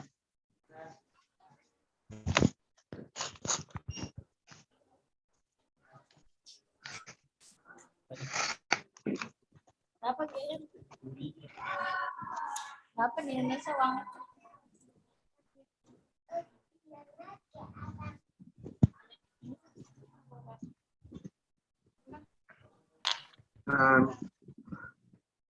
Untuk sepanjang 4 tahun pengajian RM70,000 lebih kurang 230 juta. 200 30 juta. 200 Untuk saya rasa lebih tu. Sebab 70 dia actually 74,000 duit Malaysia untuk 4 tahun pengajian. So 24,000 ke 70,000 doktor? dia 74, 73,ribu lebih tu saya tidak tengok detail tapi around 74 macam tu lah. Sekejap 100 lebih kurang 250,000. 250 juta. 70 juta 250 juta untuk 4 tahun. untuk semester 4 tahun. Untuk 4 tahun ya, 4 tahun pengajian. Ini untuk fakulti kesehatan saja ke Prof? Ya, untuk fakulti sains kesihatan sahaja. Jadi adik-adik SMA Islam plus NWTEKO kalau mau ngelanjutin S1 ke UKM, nah ini untuk yang 4 tahun ya, selama 8 semester. Selama 8 semester itu nyiapin uang RM74,000, ya sekitar 200-an juta itu untuk yang fakultas kesehatan aja. Tapi kalau mau nanya fakultas pendidikan, fakultas yang lain mungkin dari Encik Roma ini UKM Shape boleh menjawab. Ya, kalau fakultas lain UKM Shape boleh bantu menjawab. Ada lagi ke wakil UKM Shape di sini? Okey. Untuk tadi yang untuk untuk fakulti sains kesihatan, okey, dalam RM70,000 ataupun RM74,000 ataupun kurang lebih 250 ke 280 juta sehingga 4 tahun selesai ya. Bermaksud boleh mohon boleh buat bayaran secara cicilan. Maksudnya per semester ataupun secara ansuran. Tetapi tidak perlu bayar secara selesai ataupun secara sekali bayar, tidak. Boleh dibayar secara per semester. Kerana kalau di Indonesia itu mereka ingat setiap biaya kita tu atau biaya di UKM tu harus dibayar secara terus atau sekali bayar. Jadi itu boleh, tetapi secara cicilan pun boleh. Itu per semester ya. Itu satu semester akan ada bahagian-bahagiannya. Kalau untuk program lain, itu tertakluk kepada jenis-jenis program. Kalau yang termahal ataupun yang paling mahal, yang paling tinggi biayanya, paling lumayan adalah di bawah fakultas kedoktoran ataupun perubatan seperti UKM 4 ataupun perubatan UKM, iaitu RM300,000. Itu bersamaan dengan 1,2 miliar ya. Miliar. Itu kalau program yang paling lumayan lah di UKM. Tapi program-program lain ada yang 200 juta, ada yang 100 juta lebih, ada yang 300 juta. Itu tertakluk. Nanti kita boleh sharekan brosurnya ataupun boleh pelajar-pelajar atau anak-anak boleh semak sama di sini Diska ada Diska Fatia ataupun ada daripada top alumni mereka boleh bantu untuk semak kerana program jurusan yang kita ada untuk S1 itu 50. Jadi 50 itu biayanya berbeza-beza. Biayanya berbeza-beza. Contohnya kalau yang Fakulti Sains Kesihatan tadi 74,000 ataupun 260 lebih juta sehingga selesai 4 tahun. Tapi Fakulti Perubatan 1.2. Ada yang 150 juta aja. Selesai 4 tahun. Jadi nanti boleh semak sama Mbak Diska sama Mbak Sri Trisnawati pun bisa. Terima kasih. Baik, Cik Nuzami.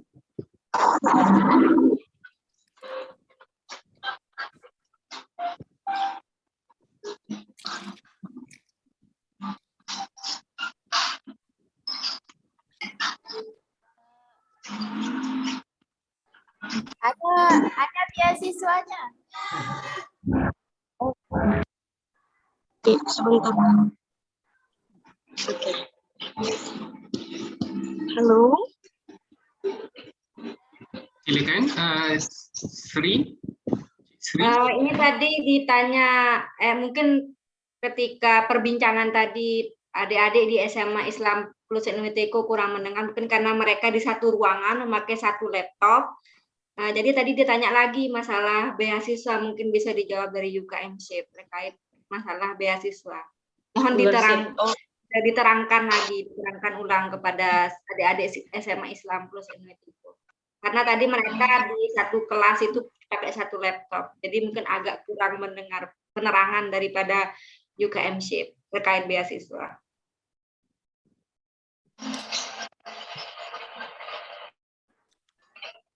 Kan Encik Romaini kalau ada jawapan untuk beasiswa sekali lagi. Okey, saya ulang balik yang tadi beasiswa.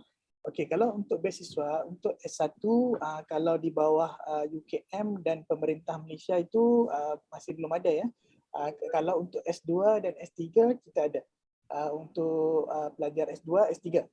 Okey, di bawah Vice Chancellor Scholarship dan juga Malaysian International Scholarship.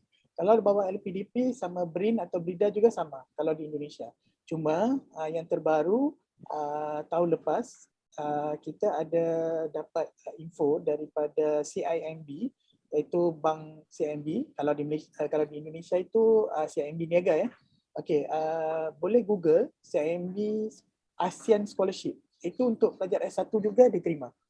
Pelajar S1 yang ditawarkan untuk beasiswa itu 17 orang tahun lepas yang telah dianugerahkan.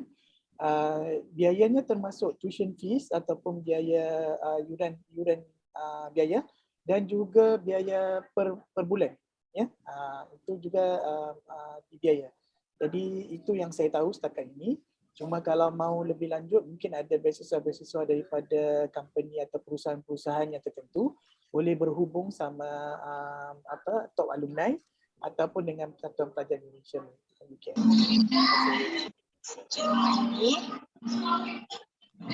Mungkin boleh Diska tambahkan untuk beasiswanya, Dokter? Silakan Diska. Oke. Assalamualaikum adik-adik semua. Nah, untuk beasiswa dari program S1 itu sebenarnya ada beberapa beasiswa yang ditawarkan oleh pemerintah Indonesia. Yang pertama itu ada beasiswa Pemprov, di mana beasiswa Pemprov itu diberikan kepada lulusan-lulusan SMA dalam jenjang SMA untuk melanjutkan studinya di S1. Nah, beasiswa Pemprov itu adalah beasiswa yang diberikan oleh gubernur kepada pelajar-pelajar Indonesia yang dibagi dalam dua bagian. Yang pertama itu dalam bentuk beasiswa kurang mampu, yang kedua beasiswa berprestasi. Nah, untuk informasi tentang beasiswa Pemprov itu, mungkin adik-adik bisa tanyakan langsung kepada sekretaris daerah atau dinas pendidikan setempat. Yang kedua, itu ada beasiswa Pertamina, di mana beasiswa Pertamina itu bisa di-apply karena biasanya beasiswa Pertamina itu sendiri itu dibuka dalam setiap tahunnya. Jadi, adik-adik silakan update terus dan kunjungi mungkin sosial media dan website dari Pertamina itu sendiri. Nah, biasanya Pertamina, Jarum, Sampurna itu beberapa perusahaan-perusahaan besar di Indonesia itu memberikan setidaknya sekitar 100 beasiswa untuk seluruh pelajar-pelajar yang ada di Indonesia. Nah, yang ketiga itu ada beasiswa unggulan Kemendikbud. Beasiswa unggulan Kemendikbud itu silakan adik-adik semua untuk mengikuti sosial media atau Instagram beasiswa unggulan Kemendikbud. Nah, beasiswa unggulan Kemendikbud itu memang dari Kementerian Pendidikan Indonesia yang bisa dinikmati oleh setiap pelajar. Nah, jadi beasiswa tersebut itu bisa adik-adik apply semuanya berdasarkan pembukaannya. Jadi biasanya itu dibuka untuk 1 tahun itu 2 kali adik-adik semuanya. Jadi untuk 1 tahun itu 2 kali. Nah, dan bentuk-bentuk beasiswanya itu ada tanggungan sepenuhnya dan adik-adik semua akan dibiayai untuk uang semester dan kehidupan sehari-hari. Namun ada juga tanggungan yang hanya di uang semester saja. Kemudian ada beasiswa wali kota. Beasiswa wali kota kembali lagi, itu tergantung kepada daerah masing-masing. Khusus untuk adik-adik yang di Riau, itu ada beberapa beasiswa, itu ada 2 ya adik-adik semua. Pertama kita ada beasiswa wali kota, yang kedua kita ada beasiswa gubernur. Jika adik-adik ingin bertanya lebih lanjut tentang beasiswa itu, kapan dibukanya, dan informasi tentang beasiswa itu, nanti boleh chat langsung ke Kadiska. Tapi untuk adik-adik yang berasal dari luar daerah Riau, nanti boleh kita carikan informasi mengenai beasiswa provinsi yang disediakan untuk adik-adik S1. Baik dokter, itu dari Diska, terima kasih. Terima kasih Diska, itu penerangan yang sangat jelas dan lengkap berkaitan peluang-peluang beasiswa, peluang penajaan daripada pelbagai pihak di Indonesia untuk yang boleh dicuba, dimohon oleh calon-calon untuk S1. Dr. Azrul, boleh kita jemput, sekarang kita ada pelajar, saya rasa yang ada dengan kita ni seorang pelajar daripada Indonesia, saudari Laila Azizah yang sedang mengikuti program pengajian audiologi. Laila, adakah di sini Laila? Mungkin boleh buat berkongsi pengalaman belajar di FSK ya dalam bidang audiologi, kehidupan di sini bagaimana? Silakan Laila. Laila. Berkenalan dengan adik-adik di Indonesia, berkongsi cerita dengan adik-adik di sana.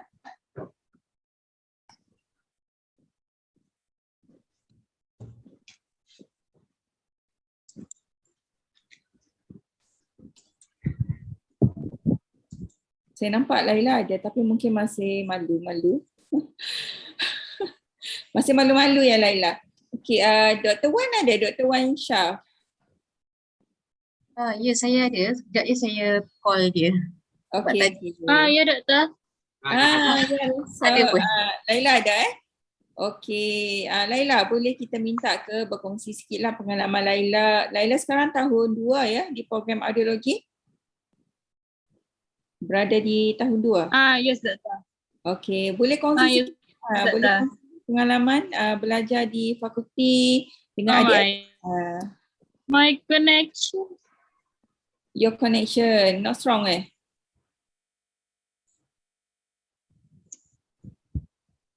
Sorry, doktor. Kita minta Laila untuk kongsikan pengalaman berada di UKM atau pengalaman proses untuk permohonan masuk ke UKM, ke FSK.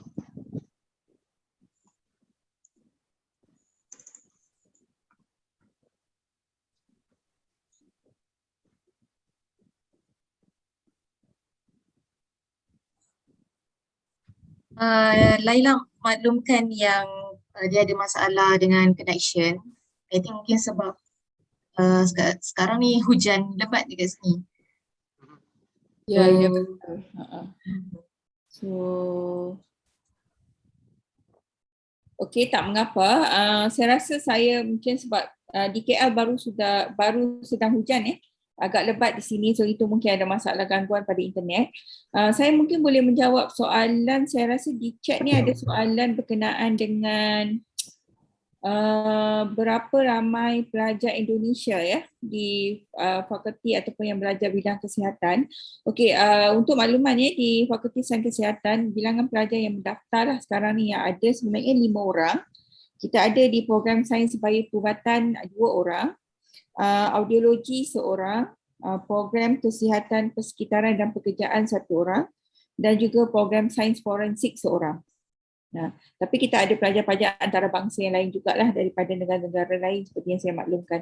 Ini yang saya dapat info, ada saya tertinggal ke daripada program-program lain? Tak ada eh. Okay, Ferus, Hi Doctor. Ferus, optometry, you are from where? You look familiar.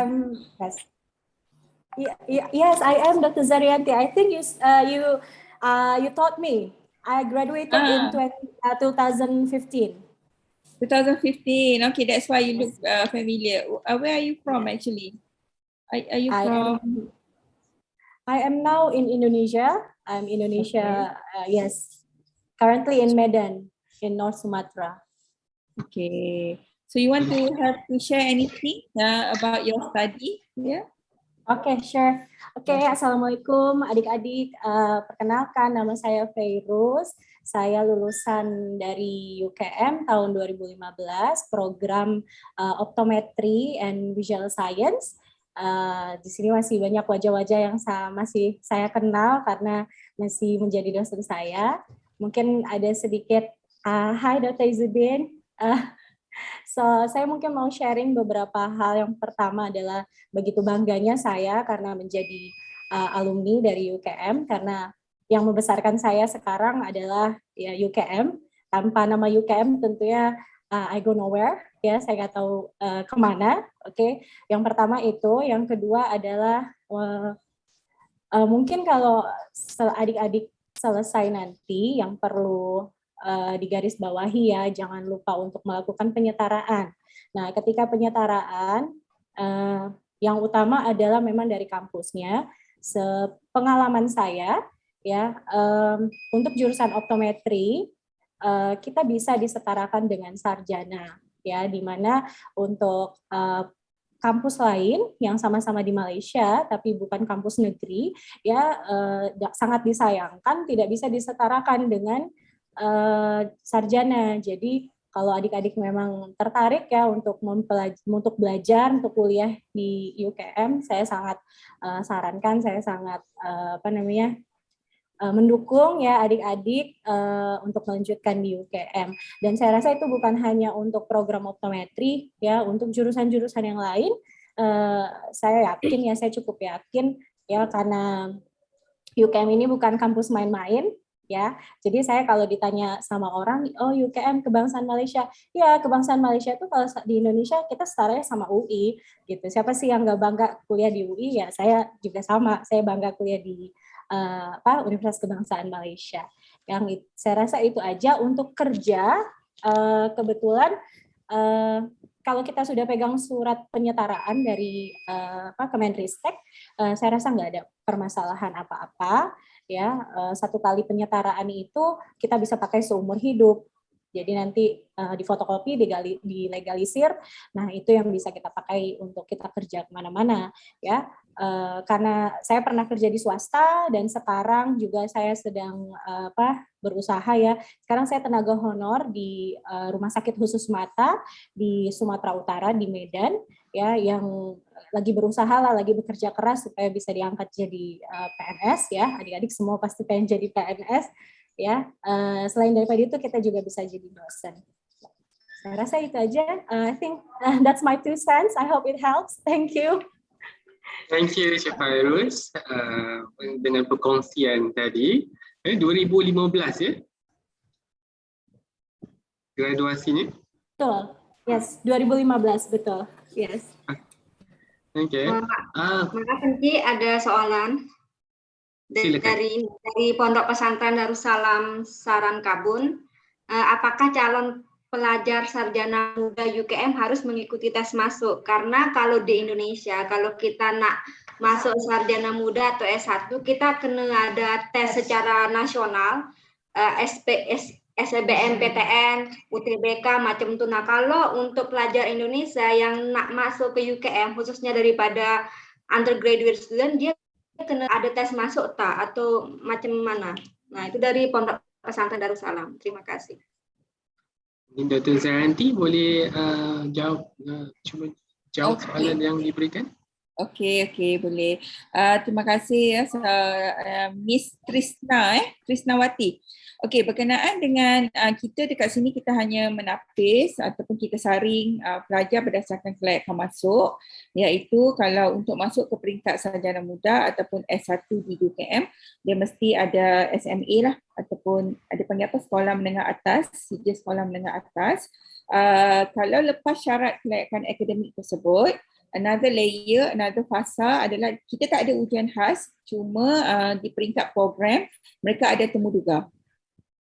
Temu duga itu dia lebih kepada sesi soal jawab lah. Dia bukan ujian macam ujian khusus bertulis ataupun apa-apa ujian yang dia perlu dapat certain grade, tetapi lebih kepada temu duga saringan untuk kita lihat kalau betul-betul berminat tak dengan bidang itu dari segi peribadi calon, dari segi keupayaan dia berkomunikasi dalam bahasa Inggeris terutamanya. So sekiranya melepasi syarat-syarat temu duga yang diletakkan oleh program dan juga melepasi syarat akademik, itu sahaja dan kita akan berikan tawaran. Saya beri terangkan pakai bahasa Indonesia untuk adik-adik Pondok Pesantren Darussalam. Jadi nggak kayak di Indonesia nih Dek, kalau adik-adik Pondok Pesantren Darussalam mau ngelanjutin S1 ke UKM, adik-adik nggak perlu tes, nggak perlu UTBK, nggak perlu SBMPTN. Yang penting layak masuk dari ijazah udah lulus SMA dan juga tes bahasa Inggris. Nah, temu duga itu interview maksudnya atau wawancara. Jadi nanti habis ada administrasi, syarat-syarat dokumen administrasi yang dipenuhi, setelah itu dipenuhi, adik-adik kayak bahasa Inggris juga tes TOEFL, MUET, Malaysia University English Test, dan tes TOEFL yang standar lah ya, dan juga IELTS. Habis itu adik akan diinterview. Nah, selesai interview adik bisa masuk. Jadi bedanya sama di Indonesia, kalau di Indonesia itu kita harus ada tes secara nasional bersama untuk masuk ke universitas-universitas, di Malaysia nggak perlu. Mungkin itu bedanya ya untuk adik-adik Pondok Pesantren Darussalam, Sarangkabun kalau mau ngelanjutin di UKM. Terima kasih. Jadi sama aja ya berarti kayak S2, karena berhubung saya nih alumni UKM tapi untuk postgraduate student. Terima kasih atas penerangannya Dr. Zarianti dan juga translasinya untuk Cik Sri. Okey, ada sesiapa lagi yang mahu berkongsi pengalaman, alumni ataupun dosen-dosen yang ada? Saya boleh kongsi walaupun saya tak FSK. Silakan. Ya, salah satu pengalaman terbaik, saya pakai bahasa Indonesia saja. Pengalaman terbaik saya belajar di UKM adalah pengalaman dengan pensyarah dengan dosen. Hospitality-nya best, sangat terbaik, karena ketika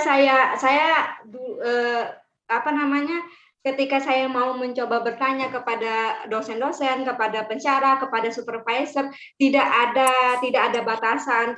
Mereka benar-benar memperlakukan kita seperti teman. Jadi meskipun kita mungkin bertanya, saya pernah bertanya kepada salah satu dokter pensyarah di Fakultas Pendidikan pada saat jam 1 malam, dan itu dibalas.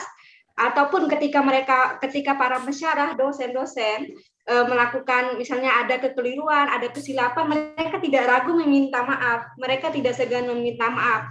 Bahkan ketika misalnya dalam kajian, ketika kita melakukan penelitian, ada istilah-istilah baru yang baru ditahu oleh pensyarah kita, oleh dosen kita, mereka tidak ragu bertanya kepada kita dan mengatakan kita belajar bersama-sama. Jadi kehangatan itu yang saya benar-benar setiap saya ditanya apa pengalaman terbaik belajar di UKM adalah kehangatan para dosennya, bagaimana sifat ramah tamahnya kepada mahasiswa, tidak merasa oh karena saya dosen, karena saya profesor, karena saya karena saya dokter, oh saya itu lebih tinggi dari kamu, saya lebih pandai dari kamu. Itu tidak pernah saya temukan selama 2 tahun saya belajar di UKM. Itu salah satu pengalaman terbaik belajar bersama para pensyarah di UKM. Terima kasih jawapannya.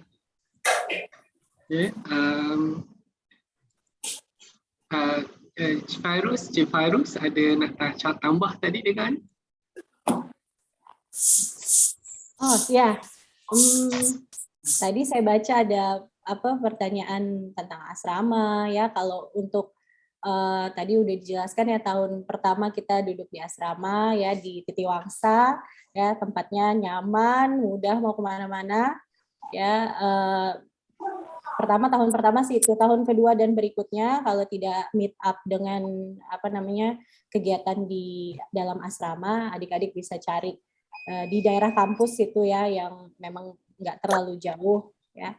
Jadi nggak perlu takut ya kalau untuk tempat tinggal, makanan dan lain sebagainya. Ya, saya juga setuju sama Kak Trisna ya, yang membuat saya juga terkesan di UKM adalah ya betul dosen-dosen saya yang memang menginspirasi ya. Kita punya we have boundaries ya, yang dimana di satu sisi kita adalah kawan, anak ya, ataupun adik, dan di satu sisi dia sosok dosennya itu atau sosok pengajar itu ada.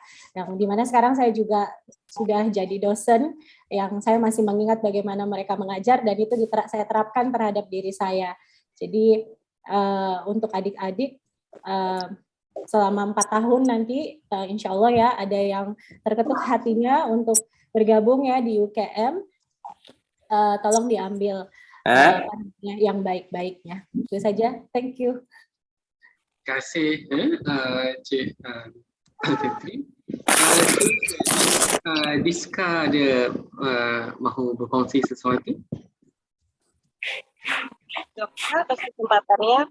Untuk adik-adik semua, sedikit pengalaman juga ya dari Kak Diska gitu. Selama Kak Diska mengambil studi di Universiti Kebangsaan Malaysia, mungkin penulisan akhir, tesis atau skripsi, nah itu kan menjadi satu poin yang melelahkan ya untuk kita gitu kan, untuk kita pelajar-pelajar tahun akhir. Nah, satu hal ketika penulisan tesis, riset, pada waktu itu saya menulis versi saya S1, versi saya degree, versi saya ketika saya berada di Indonesia.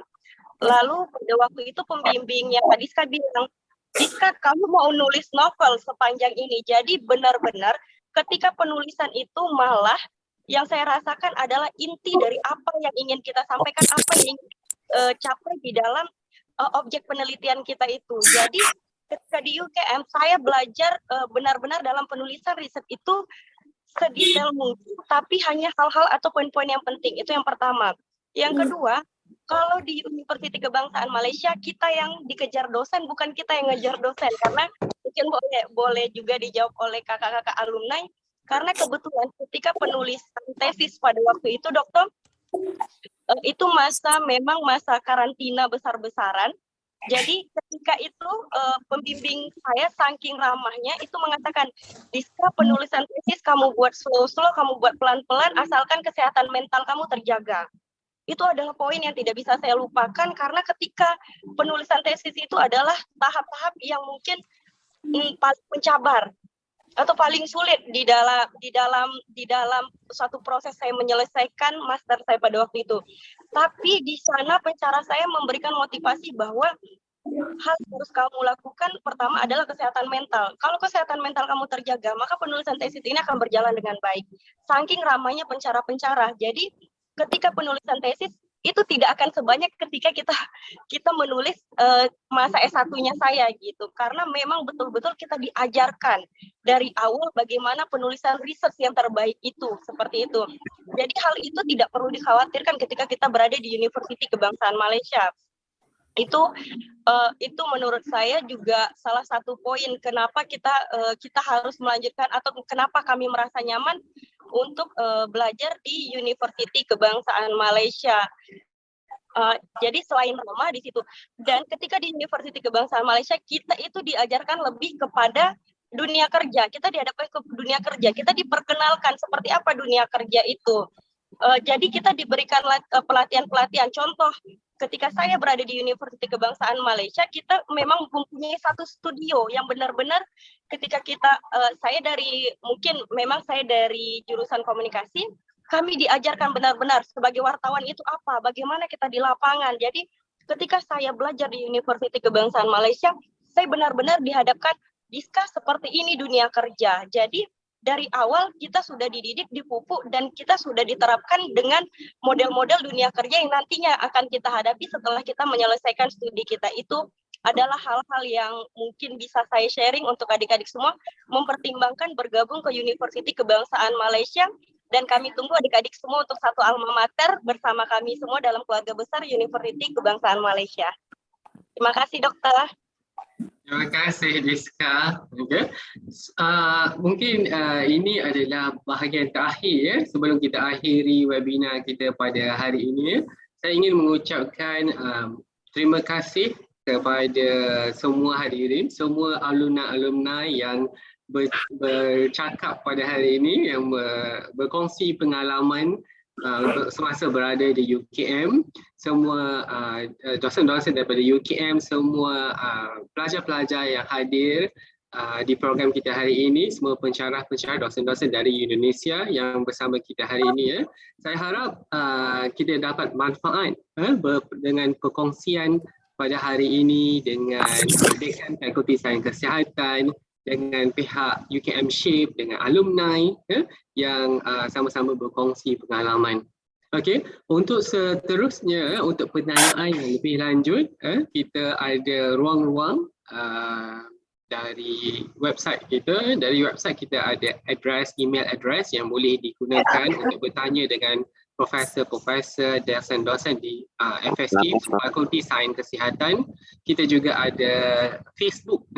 Jika ada soalan boleh tanya di ruang chat di Facebook FSihat, boleh search Fakulti Sains Kesihatan UKM di Facebook dan di Instagram, dua yang aktif. Kita ada ruang social media yang aktif, kita ada di Facebook dan di Instagram.